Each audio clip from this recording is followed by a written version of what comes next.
So we're going to go ahead and break our cost analysis into a couple of different categories. The first one is something we call cost of goods sold. Again, remember, this is all of the information, all of the costs that go into building a particular product that you sell.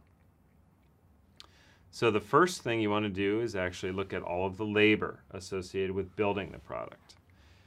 You've got engineers, you've got direct labor, which are people that actually build the product directly, and you can sum up those two pieces of information to determine a total employee cost for each year. The next thing we go ahead and look at are the actual facilities that you need.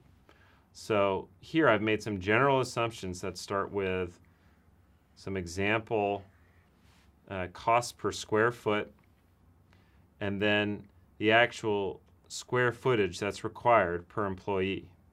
So I go ahead and multiply the total number of cost per square feet by the total number of square footage per employee to get an estimate of how much square footage I actually need.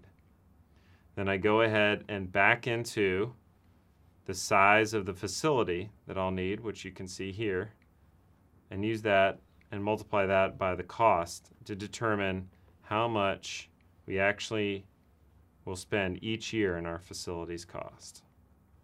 As your company scales, you will need more and more space. This is going to require you to actually move facilities or even acquire more facility space. If you've got a clean room or a particularly controlled environment where you're manufacturing, this can actually be a pretty complicated task to pull off. So planning and managing your facilities is critical. Last but not least is the actual raw materials for the products that we'll be putting together. You want to go to your market model and pull your units sold.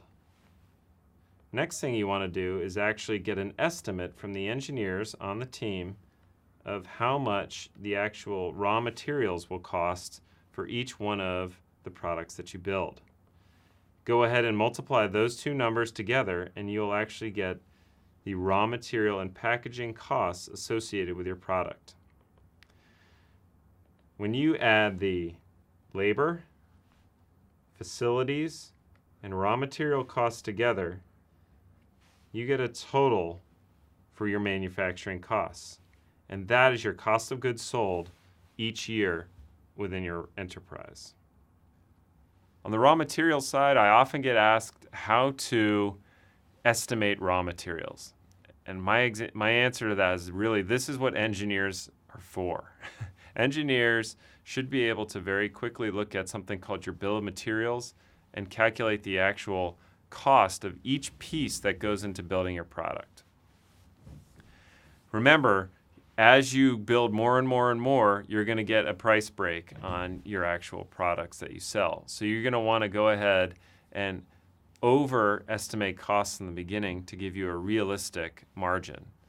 Sort of the worst thing you can do is actually assume your costs will be too low. This will make your business look more profitable than it actually is.